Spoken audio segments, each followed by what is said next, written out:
오늘 저희들에게 주신 하나님의 말씀 좀 어려운 과정입니다.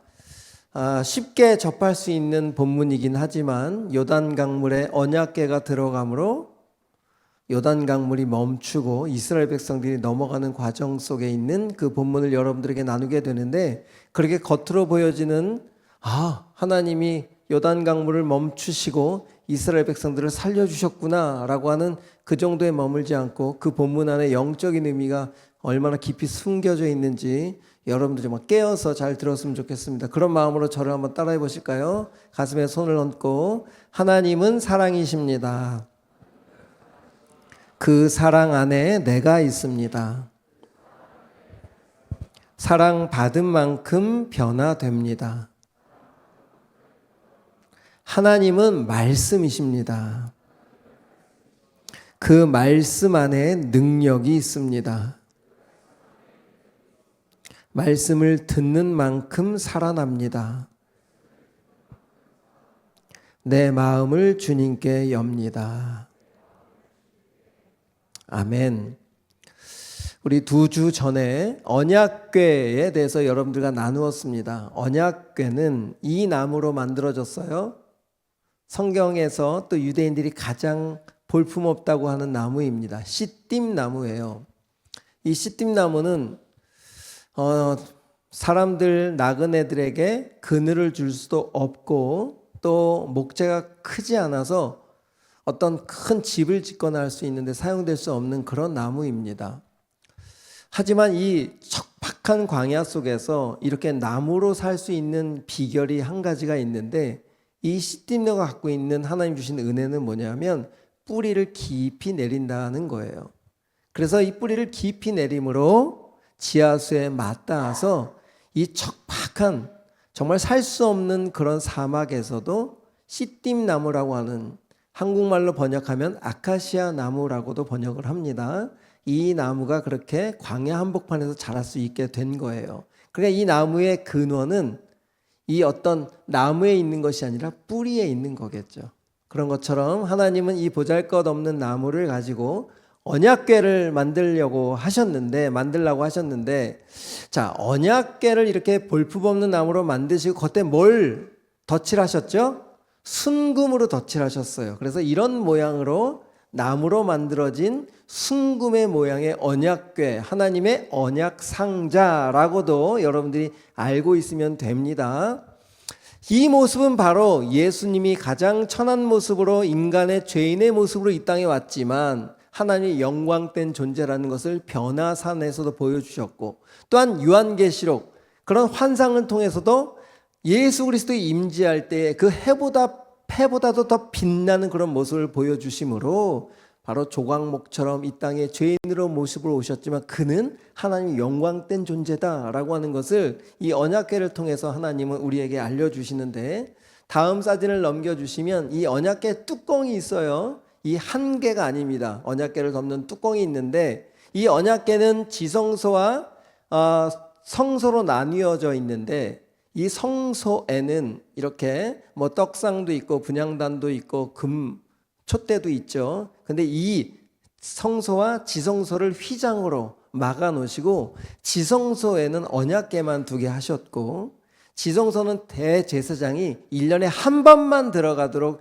하나님이 명령을 하셨어요. 아무 때나 들어가면 안 됩니다. 지성소는 1년에 한 번 대속죄일, 그러니까 이스라엘 백성들이 1년 동안 지은 죄를 대제사장을 통해서 한 마리의 양을 잡고 그 모든 백성의 죄를 대신하여 그 양이 죽은 피를 받아다가 대제사장이 지성소 안으로 들어가는 거예요. 휘장을 열고 대제사장이 들어가서 바로 그 다음 사진을 보면 시은자 뚜껑 위에다가 붓는 거예요. 그러면 하나님이 그 지성소는 캄캄하게 되어 있습니다. 세상에 어떤 빛도 들어갈 수가 없어요. 하나님의 빛이 임재가 되심으로 인간의 죄를 대신한 양의 피를 다시 한번 하나님이 받으시고 인간의 모든 죄를 사해 주시는 것이 대속죄일에 일어나는 일이에요. 근데 이 일은 언제 일어날 일일까요? 앞으로 예수님이 대제사장으로 오셔서 십자가에 죽어주신 그 사건을 바로 이 지성소를 통해서 하나님은 우리에게 알려주시는 일인데, 이렇게 언약궤를 만들려고 한 것은 예수 그리스도를 예표하기도 하고 예수님 죽으신 십자가도 예표하기 때문에 이 언약궤는 하나님이 가장 기뻐하는 일이고 또한 이스라엘 백성들이 이 언약궤를 통해서 구원받을 것에 대한 그 시선을 두었으면 좋겠다, 마음을 두었으면 좋겠다라고 언약궤를 만들어 주신 거예요. 그리고 자, 여러분들에게 이제 이 언약궤 안에 세 가지의 물건을 넣어놓으라고 했습니다. 첫 번째, 만나를 담은 금 항아리를 넣어놓으라 그러셨어요. 자, 만나라고 하는 것은 하나님이 이스라엘 백성들을 애굽으로부터 인도해 내셔서 그 인도해낸 광야를 걸어가는 길 속에 이들이 가지고 나왔던 음식이 다 떨어진 거예요. 고기도 먹고 우상 숭배를 드렸던 그 자리에서 받았던 그런 모든 음식들이 다 떨어졌어요. 이제는 먹을 것이 없으니까 지도자를 향해서, 모세를 향해서, 하나님을 향해서 원망을 하는 거예요. 우리를 이곳에서 죽게 할 데가 없어서 여기까지 인도해서 나를 죽이느냐? 다시 애굽으로 들어가겠다. 그 종살이를 했던 종살이로 들어갈지언정 나는 굶어 죽지는 않겠다. 하나님을 지금 믿는 거예요? 안 믿는 거예요? 하나님이 인도해 내셨음에도 불구하고 믿지 않는 거예요. 왜? 눈에 보이지 않으니까. 그러니까 하나님이 모세를 통해서 만나를 내려주시겠다 해가지고 만나를 40년 동안이나 하루도 쉬지 않고 계속 내려주셨어요. 그러니까 만나를 볼 때마다 이스라엘 백성들은 뭐가 기억이 나야 되죠? 하나님은 이렇게 신실하게 우리를 인도하시고 해방시키신 그 목적대로 우리를 이끌어 가시는구나. 그리고 하나님 향해 그렇게 원망하고 불평했던 자신들의 잘못된 모습을 발견하게 되는 거죠. 두 번째, 아론의 쌍난 지팡이를 담아 놓으라고 하셨어요. 12지파들, 하나님이 세우신 아론이 왜 쟤만 아론은 제사장이 되어야 되냐 막 원망하는 거예요. 우리도 제사장을 할 수 있다. 왜 그렇게 제사장 자리가 탐이 났냐면 제사장이란 직분이 모든 백성들이 제사를 드리고 제물을 드리기 때문에 그곳에서 얻는 것들이 많았던 거죠. 이익을 취할 수 있었던 것이 많기 때문에 나도 그런 이익을 취하고 싶다라고 하는 마음도 숨어져 있었겠죠. 나도 대제사장 하고 싶다. 근데 하나님이 너희들 내가 알려줄게 하면서 각 지파마다 나뭇가지를 가져오게 해서 이 언약궤 앞에다 두게 했어요. 그 다음날 가보니까 누구의 지팡이에만 싹이 났죠? 아론의 지팡이에만 살구 싹이 나도록 하셨어요. 그래서 살구라고 하는 의미는 뭐 여러분들에게 좀 설명할 수 있는 시간이 없기 때문에 가장 이스라엘 백성들 중에 가장 첫 열매로 나타나는 열매가 바로 살구나무인데 이 살구나무에 대한 의미도 나중에 제가 시간 되면 알려드리도록 하겠습니다. 그게 살구 잎이 나게 하셔서 그 살구 열매를 맺게 하심으로 하나님이 선택한 바로 제사장은 아론, 바로 내가 이 아론이다 라고 이야기하면서 나중에 아론의 피줄을 통해서 오실 예수 그리스도를 예표하는 거예요. 자, 그런데 나중에 예수님이 이 땅에 오셨을 때 똑같은 지도자들, 유대인들이 예수님을 인정했습니까? 안 했습니까? 성전의 기득권자였던 유대인들이 자기들이 정통이라고 이야기하고 목수의 아들로 온 예수를 비방하고 나중에는 십자가에 못 박을 만큼 바로 이 지금 이스라엘 백성들이 하고 있는 모습을 앞으로 예수님이 오셨을 때도 할 것이라는 것을 미리 보여준 그림이었어요. 그러니까 아론의 쌍난 지팡이를 볼 때마다 뭐가 생각이 날까요? 하나님의 권위에 도전하고 불순종하고 순종했던 이스라엘 백성들의 마음을 다시 한번 돌아볼 수 있는 기회가 되겠죠. 세 번째, 십계명을 적어주신 돌판이었습니다. 이 십계명도 처음에 적어주신 돌판은 그 돌판을 갖고 내려오는 동안에 밑에서 무슨 일이 벌어지죠? 금송아지를 만들고 그 금송아지가 하나님이다라고 하는 우상 숭배를 하고 있는 이스라엘 백성들의 모습이 바로 그 두 돌판에 담겨져 있어요. 그런데 그 돌판이 선포되어지는 순간 그 계명대로 모두가 죽을 수밖에 없는 존재인데 모세가 그 돌판을 깨버림으로 이들이 살 수 있는 기회가 생겼죠. 그러니까 두 번째 돌판을 다시 기록해 주셔서 여기에 담아 놓으라고 하신 이유는 뭘까요?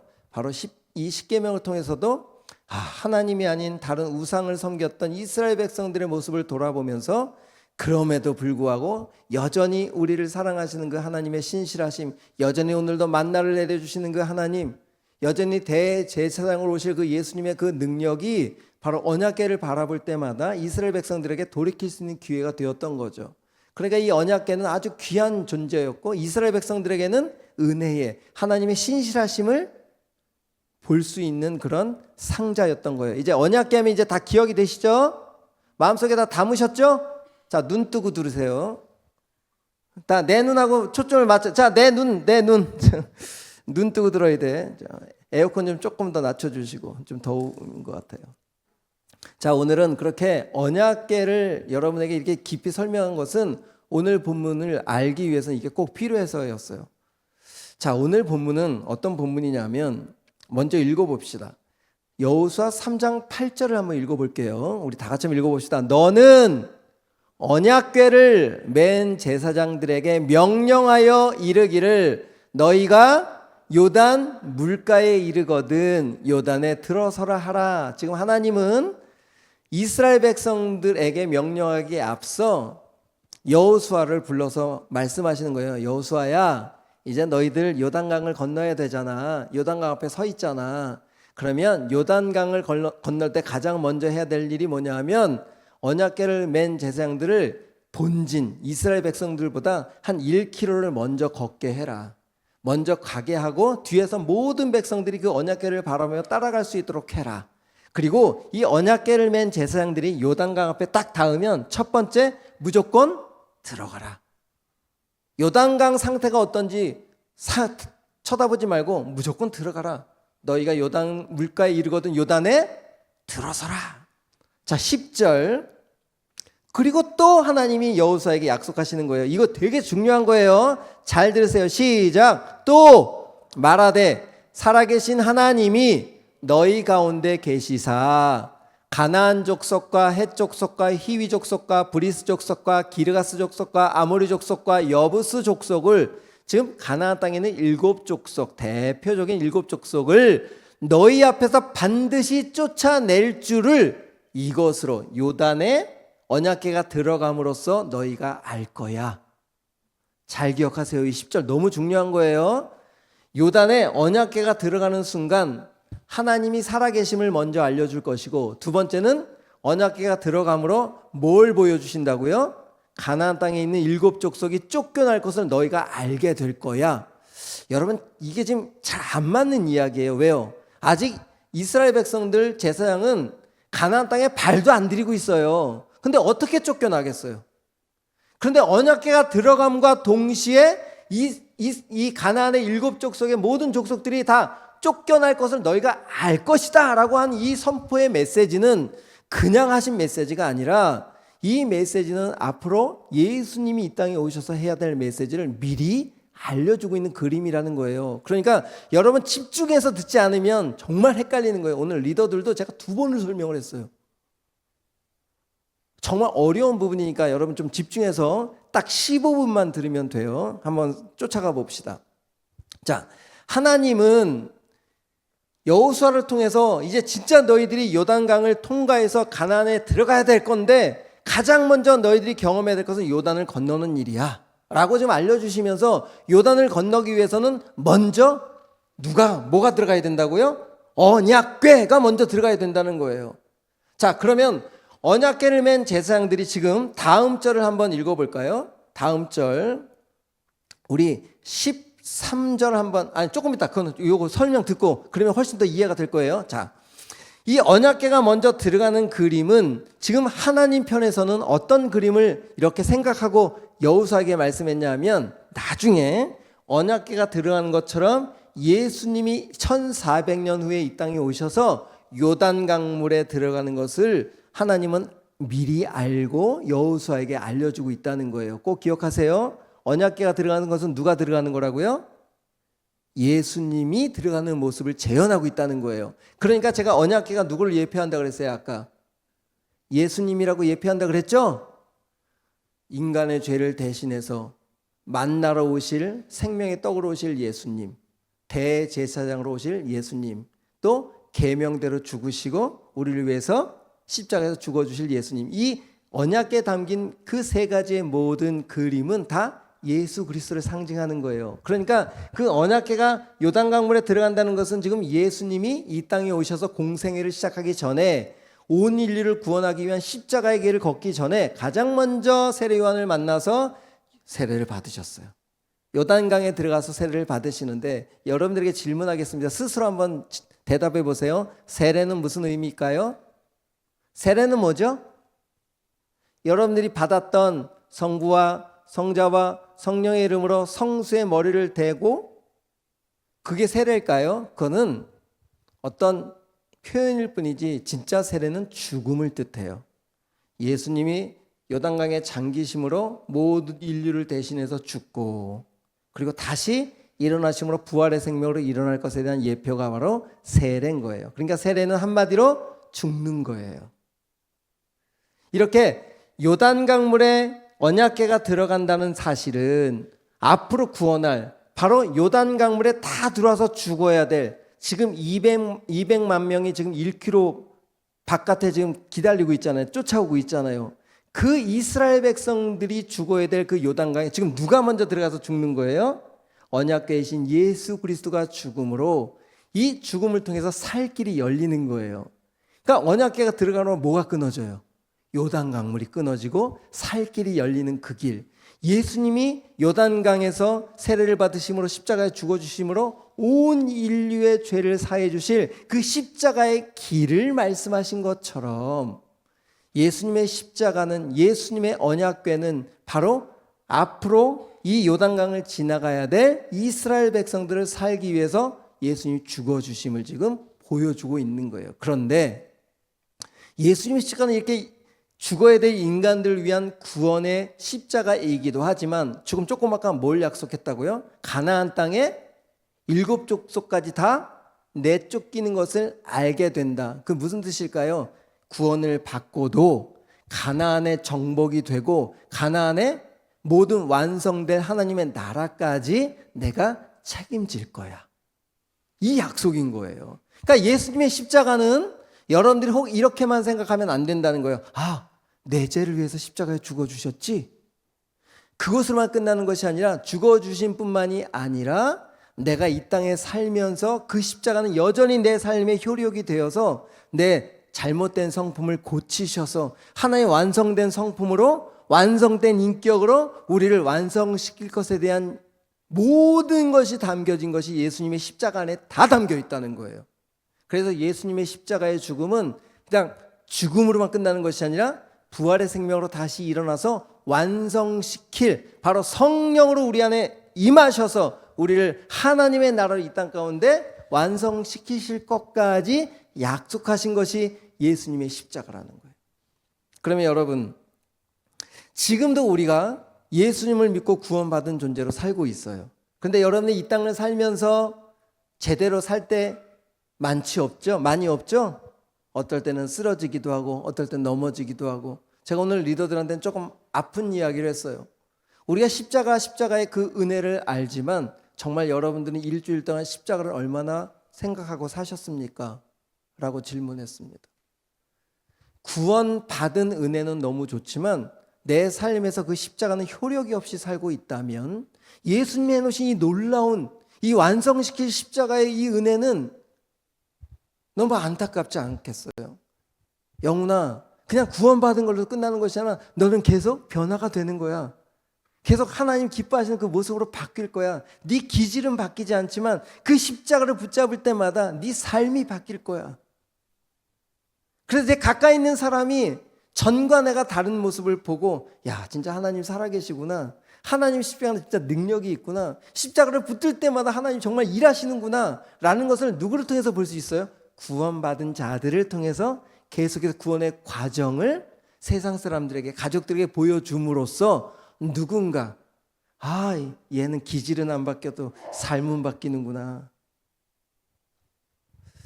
그래서 여러분들이 조금 실수하고 넘어져도 정죄부터 되는 것이 아니라 이 친구가 아직 십자가의 그 비밀을 잘 모르는 거구나. 십자가의 능력이 얼마나 큰지를 잘 모르는 거구나. 십자가를 더 알려주면 되겠지. 이 십자가의 능력은 그냥 죽어주신 것만이 끝나는 것이 아니라 부활의 생명을 우리를 삶에서도 주님의 모습으로 바뀔 수 있는 능력이라는 거예요. 그것을 지금 이 하나님이 미리 언약궤가 들어가면 그냥 이 마른 길만 열리는 게 아니라 이미 가나안 땅을 다 정복했어 라고 선포하고 이 일을 시작하신다는 거예요. 너무 감사하죠? 다음 절 읽어볼까요? 갈라디아서 2장 20절이 바로 그 말씀이에요. 예수님이 나를 위해서 십자가에 죽어주셨지만 그 십자가에 내가 죽었다면 죽은 것으로 끝난 것이 아니라 이제 내 안에 누가 사신다고요? 성령님이 사신다는 거예요. 내 안에 주님께서 사시기 때문에 그 주님, 내 안에 사시는 그 성령님과 교제하고 그분의 그 십자가의 능력을 계속 붙잡고 있는다면 이제 나는 내 안에 그리스도께서 사시는 그 삶으로 바뀐다라고 하는 이 선포가 바로 사도 바울이 고백한 거예요. 그러니까 이 말씀은 한 번만 고백하고 끝나는 것이 아니라 하루에도 10번, 20번씩 고백해야 될 말씀인 거죠. 내가 그리스도와 십자가에 죽었지. 그런데 죽은 것만 끝나는 것이 아니라 그 죽은 내 안에 그리스도의 생명이 들어오셨지. 그 생명에게 내가 반응하기 시작하면 그 생명은 나를 죽을 몸을 살리셔서 이렇게 육체 가운데 사는 세상 가운데 우리가 살게 되지만 그 안에서 하나님을 믿는 믿음으로 살 수 있는 사람으로 그분이 만들어 가시겠다는 거예요. 여러분이 사는 게 아니라 믿음 생활은 여러분 안에 계신 그 주님을 붙잡고 사는 것이 믿음 생활인 거예요. 근데 그 주님과 상관없이 내 노력과 내 방법으로 하면 힘만 빠져요. 섬기는 것도 지치고 또한 교회 열심히 다니는 예배조차도 그분과의 연합과 교통이 없으면 그냥 오늘 예배가 힘만 들 수도 있는 거죠. 자, 오늘 조금 더 읽어봅시다. 이렇게 언약궤가 들어감으로 이스라엘 백성들이 마른 땅으로 지나가는 것뿐만이 아니라 너희들이 이미 가나안 땅을 다 정복하고 그 나라를 너희 것으로 내가 만들어 줄 거야 라고 하는 약속이 요단강에 언약궤가 들어감으로써 이미 다 끝난 약속이라는 거예요. 이해되셨죠? 여러분도 십자가의 그 예수님의 구원의 사건을 믿음으로 받아들였다면 여러분 완성될까요? 안 될까요? 완성된다는 거예요. 그러니까 우리가 지칠 필요가 없는 거예요. 지칠 수 있어. 하지만 내 안에 계신 주님이 그걸 어떻게 해내셔? 너는 지칠 수 있지만 나는 안 지쳐. 나는 안 지쳐. 왜? 영원한 생명이시니까. 그래서 우리가 흔들릴 때마다 다시 그 십자가를 붙드는 거예요. 그리고 흔들릴 때마다 그 주님의 십자가는 우리를 다시 사로잡으셔서 다시 완성된 길로 다시 그 걸음을 이끌어 가신다는 거죠. 자, 13절 세 번역으로 한번 읽어봅시다. 시작. 온 땅의 주권자이신 주님의 궤를 맨 제사장들의 발바닥이 요단강물에 닿으면 요단강물 곧 위에서부터 흘러내리던 물줄기가 끊기고 뚝이 생기어 물이 고일 것입니다. 이렇게 하나님이 친절하게 알려주시는 거예요. 자, 요단강 앞에 닿았어요. 그런데 요단강의 상태가 어떠냐면 14절 15절 한번 볼까요? 14절 시작. 백성이 요단을 건너려고 자기들의 장막을 떠날 때에 제사장들은 언약궤를 메고 백성 앞에서 먼저 1km를 먼저 나아간 거예요. 자, 제사장이 이제 요단 앞에 닿았습니다. 15절 시작. 요단이 곡식 거두는 시기에는 항상 언덕에 넘치더라. 첫 번째 사진을 보면 요단강이 원래 폭이 이렇게 작아요. 그냥 이렇게 조금 깊지도 않은 그런 요단강이에요. 그런데 이때가 되면 곡식 거두는 시기면 우리나라로 3월, 4월 정도 되는 시기예요. 그렇다면 그 이스라엘의 가장 꼭대기에 있는 헐몬산이라고 들어봤죠?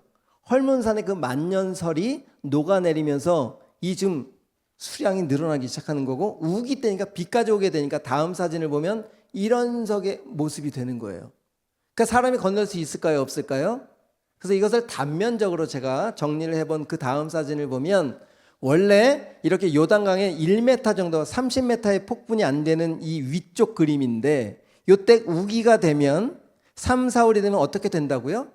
요단강이 저렇게 1.6km까지 늘어날 만큼 물이 불어나서 사람들이 건널 수 있다 없다? 그래서 지금 이 15절은 뭐라고 그래요? 곡식 거두는 시기에는 항상 물이 언덕에 넘치더라 라고 기록하는 거예요. 자, 제사장이 지금 도착했어요. 때가 언제라고요? 우기야. 그럼 지금 발을 담그기가 쉬울까요? 쉽지 않을까요? 쉽지 않는 장애물 같은 상황이 지금 펼쳐졌어요. 그런데 하나님이 그 전에 뭐라고 말씀하셨어요? 제사장 발이 물에 닿으면 물이 먼 곳으로부터 멈춰 설 것이다. 자, 제사장들이 이 말씀을 믿었다면 밟을 수 있을까요? 없을까요? 밟을 수 있겠죠? 말씀을 이미 해주셨으니까. 우리 하나님이 이렇게 은혜가 먼저예요. 우리 보고 믿음으로 해봐. 그럼 내가 문 열어줄게. 너희들이 이렇게 하면 강물이 뚝 멈출 거야가 아니라 미리 너희들 이런 상태가 되어서 아마도 발을 내딛기가 어려울 수도 있어. 그런데 제사장의 발이 닿기만 하면 멈추기 시작할 거야. 이 말씀을 들었다면, 그것이 믿어졌다면 제사장들은 발을 댈 수 있을까요, 없을까요? 자, 여러분들에게 똑같이 알려드릴게요. 여러분은 지금 여러분 안에 누가 계십니까? 성령님, 하나님의 생명이 계세요. 그럼 생명이신 그 말씀이 여러분들에게 오늘 똑같이 말씀해요. 여러분들 인생 앞에 이런 요단강물 같은 장애물이 펼쳐져 있을 때 네가 그것을 하나님이 약속의 말씀을 붙잡고 요단을 밟으면 그 물이 멈출 거야 라고 하는 말을 들었다고 칩시다. 그러면 밟을 수 있을까요, 없을까요? 밟을 수 있을까, 없을까? 분명히 있다 그랬어. 실험 한번 해볼까요? 여기 물 이만큼 펴서 정말 내가 밟으면 물이 넘칠까? 멈출까? 여러분, 오늘 15절 16절 조금 더 읽어봅시다. 궤를 맨 제사장들의 발이 물에 잠기자. 16절 다 같이 읽어봅시다. 시작! 곧 위에서부터 흘러내리던 물이 그쳐서 사르단에 가까운 매우 멀리 있는 아담 성읍 변두리에 일어나 한 곳에 쌓이고 아라바의 바다 여매로 향하여 흘러가는 물은 온전히 끊어짐에 백성이 여리고 앞으로 바로 건넜다. 이 성경은 아주 세밀하게 기록한 것이 아니라 대표성을 두고 이렇게 기록해 놓은 거기 때문에 우리가 좀 상황을 좀 이렇게 좀 생각해 보면서 이 말씀을 한번 나눴으면 좋겠는데, 먼저 사진 하나 보여주면 이 사르다는 이스라엘 백성이 건너는 지점에서 25km 상류 쪽에 있는 동네예요. 이해되셨죠? 그런데 이 사르다는 표고가 377m의 높은 고지에 있는 동네예요. 그런데 지금 이들이 지나가는 여리고는 해발 250m 정도 돼. 그러면 표고 차이가 얼마나 될까? 한 600m 차이가 되겠죠. 이해됐어요, 여기까지? 이거 수학 못한다. 이건 수학의 수준은 아니야. 자, 다시. 사르단이 표고가 377m만큼 높은 곳에 위치해 있는 거고, 지금 여리고는 250m 정도 낮은 위치에 있는 거니까 여리고에서 지나가는 요단강 앞에서 지금 저 끝에 있는 상류가 보여요, 안 보여요? 보이는 거예요. 그 보이는 곳에 제사장의 발이 탁 닿으니까 어디서부터 지금 물이 멈춰져 있는 거예요. 그 사르단 25km부터 물이 멈춰지는 것을 지금 모든 백성들이 볼 수 있도록 하나님 그런 퍼포먼스를 보여주고 계시는 거야.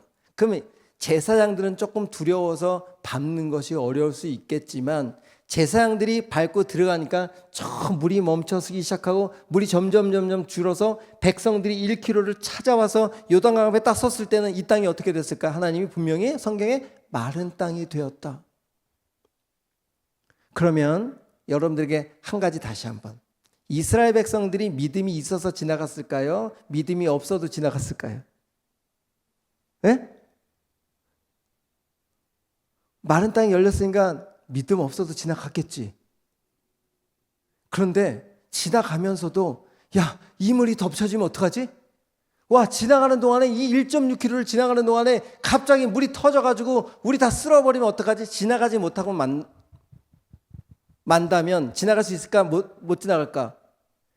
여러분, 믿음이 있든 없든 지나갔다는 것은 믿음이 있다는 거예요. 마른 땅을 열려주신 그 주님의 길을 생각하고 지나간 자체가 믿음으로 보시는 거야. 그런데 여전히 요단강 건너편에서 못 가고 이 물이 덮치면 어떡하지? 내가 지나갈 때 갑자기 무슨 일이 벌어지면 어떡하지? 그런데 우리가 이렇게 신앙생활을 할 수 있어요. 예수님이 십자가 길을 다 열어놓으셨는데 구원의 감격을 받아놓고 길이 열렸는데도 못 지나가는 사람들이 너무 많다. 백날 요단강 요단강 앞에서 찬양하고 막 능력을 부린다고 해서 그게 진짜 믿음일까? 아니요. 하나님 보시는 믿음은 하나님이 해놓으신 그 길을 따라가는 거예요. 내 상태와 상관없이 따라가는 거야. 그러니까 요단강물에 발이 닿는 것을 하나님 뭐로 보실까? 믿음으로 보시는 거예요. 그리고 그들은 살았습니까? 안 살았습니까? 너무 감사한 일, 그 다음 절 한번 읽어볼까요? 언제냐면 17절, 여호수아 3장 17절, 여호와의 다 같이 읽어봅시다. 너무 귀한 말씀이에요. 이거 17절 시작. 언약궤를 맨 제사장들은 요단 가운데 마른 땅에 굳게 섰고 그 모든 백성이 요단을 건너기를 마칠 때까지 모든 이스라엘은 그 마른 땅으로 건너갔더라. 여러분, 우리가 믿음이 있어서 신앙생활하는 것이 아니라 하나님 길을 열고 계시는 거예요. 우리는 건널 수 없어요. 물이 철철 넘쳐 있으면 제사장을 맨 예수님이 그 길을 열어 놓으셨기 때문에 우리는 그 믿음으로 믿음이 있어서는 없어서는 그 우리가 들었던 그 예수님이 해놓으신 그 길 때문에 우리가 막연한 믿음으로 따라가고 있지만 그래도 하나님 그것을 믿음으로 보시고 구원을 이루어 놓으셨어. 이 전 이야기를 조금 더 해보면 히브리서 10장 19절 20절 말씀이 그 말씀이에요. 우리 다 같이 한번 읽어봅시다. 시작. 그러므로 형제 자매 여러분, 우리는 예수의 피를 힘입어 담대하게 지성소에 들어가게 되었습니다. 잠깐만 올려주세요. 지성소에 들어갔다는 것은 무슨 뜻이죠? 뭐가 막혀 있었죠? 휘장이 막혀 있었어요. 휘장은 인간으로 그것을 벌릴 수 없어요.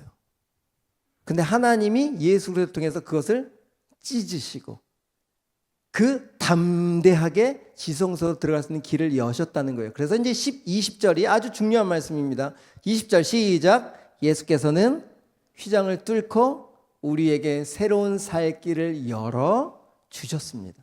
그런데 그 휘장은 곧 그의 육체입니다. 이 20절 여러분 오늘 이 언약궤가 서 있는 모습을 생각해 보세요. 제사장들이 지금 요단강 마른 땅 중앙에 딱 언약궤를 메고 서 있어. 바로 예수님의 육체인 거야.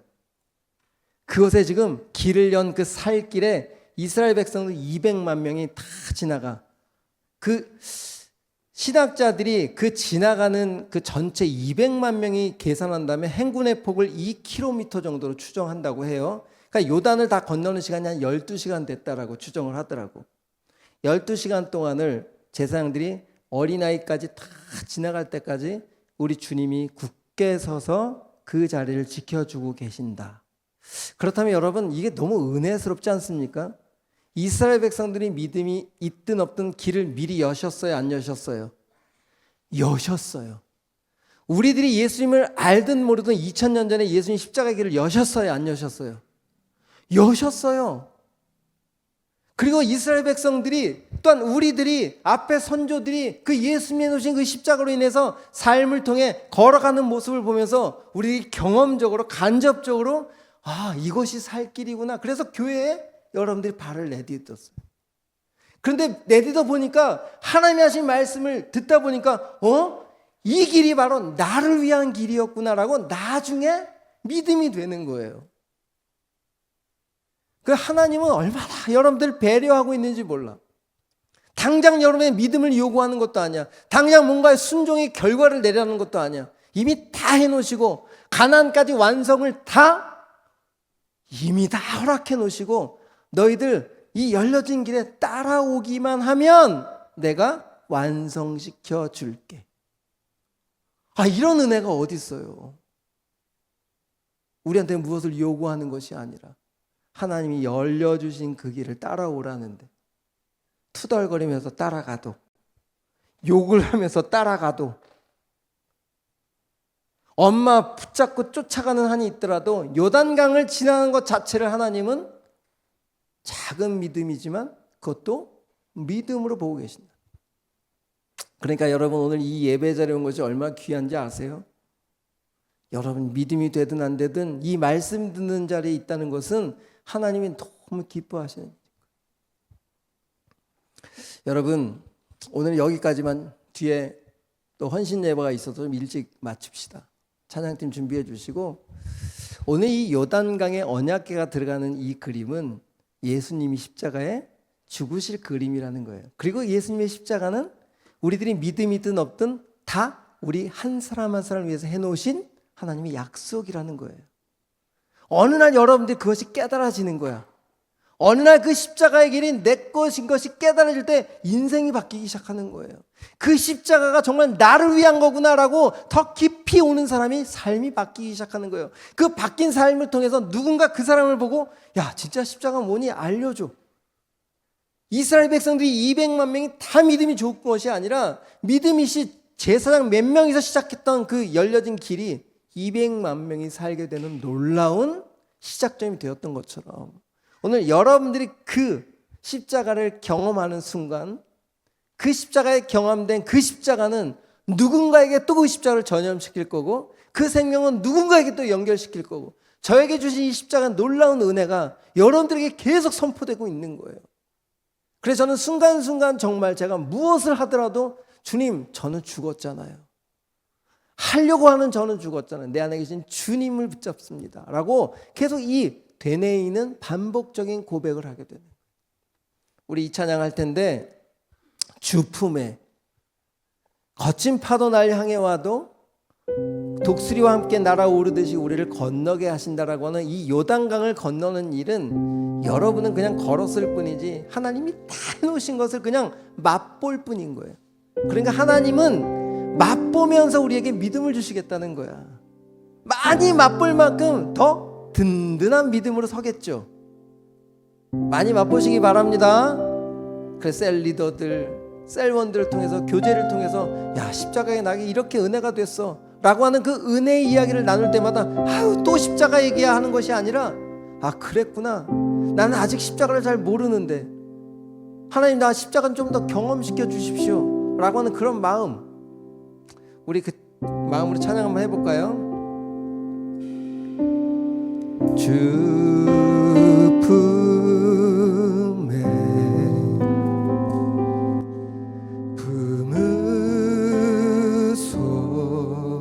품으소서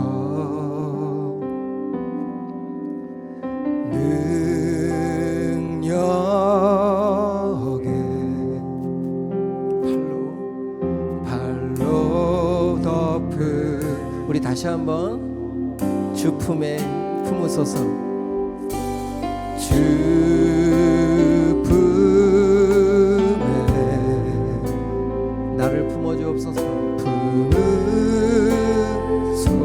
품으소서 능력에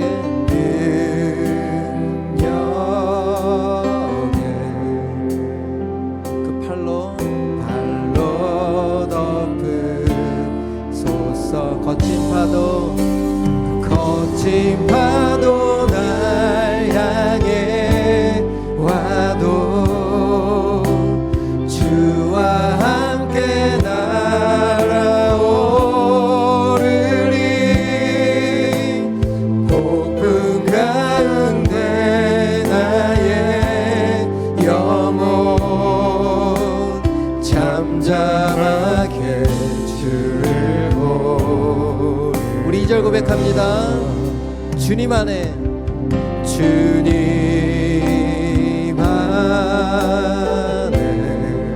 믿음이 없어도 거하겠습니다. 하리 주 능력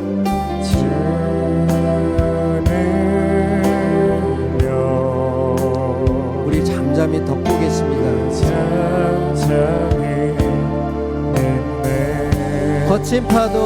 거친 파도 날 향해 와도 주와 함께 날아오르리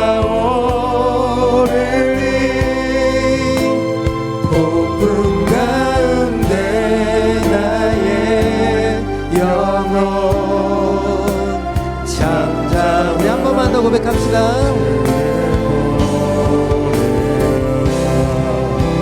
거친 파도 날 향해 와도 주와 함께 날아오르리 폭풍 가운데 나의 영혼 잠잠하게 주를 보리라. 우리 이렇게 기도하겠습니다. 하나님 우리에게 큰 거 바라지 않으시고 하나님이 이미 다 해놓으시고 다 완성시키시고 그 생명을 딱 준비하고 계세요. 그 생명을 우리가 경험하면 되거든요. 경험한 만큼 우리 것이 되거든요. 우리 아내가 매번 하는 얘기가 그래요. 당신 꼭 경험해야 알아? 난 경험해야 하는 사람이야. 미리 알면 안 돼? 우리는 그렇게 미리 알 수 있는 사람들이 아니에요. 죄를 짓다가 바닥을 쳐봐야 진짜 나는 안 되는구나를 경험해야 그 십자가를 바라보게 되고, 그 십자가 다시 나를 끄집어내는 것을 경험해야 또 그 십자가를 잡게 되는 거예요. 이게 우리 인간이에요. 그러니까 하나님은 우리 그런 인간의 모습을 알아요. 그래서 오늘도 손을 내밀고 계시는 거예요. 그냥 열어놓고 우리 보고 지나가라고 하는 거예요. 또 한번 경험해라 라고 하는 거예요. 마른 땅으로 경험하라는 거예요. 그렇게 경험하면, 지나가면 뭘 밟을 수 있을까요? 가나안 땅을 밟을 수 있는 거예요. 거기서 또 하나님이 일하시겠죠. 오늘 이렇게 기도하겠습니다. 하나님, 제가 정말 하나님의 만드신 이 모든 섭리 가운데 우리가 경험되어서 그것이 내 영적인 일들로 인정되게 하여 주옵소서. 세상은 자꾸 아니라고 우기지만 그 세상이 주는 그 이론 속에서 그것을 받아들이지 않고 주님이 주신 이 경험으로 인하여 주님의 그 사랑을 더욱더 깊이 경험하게 하여 주옵소서. 우리 주님 이름으로 기도합니다.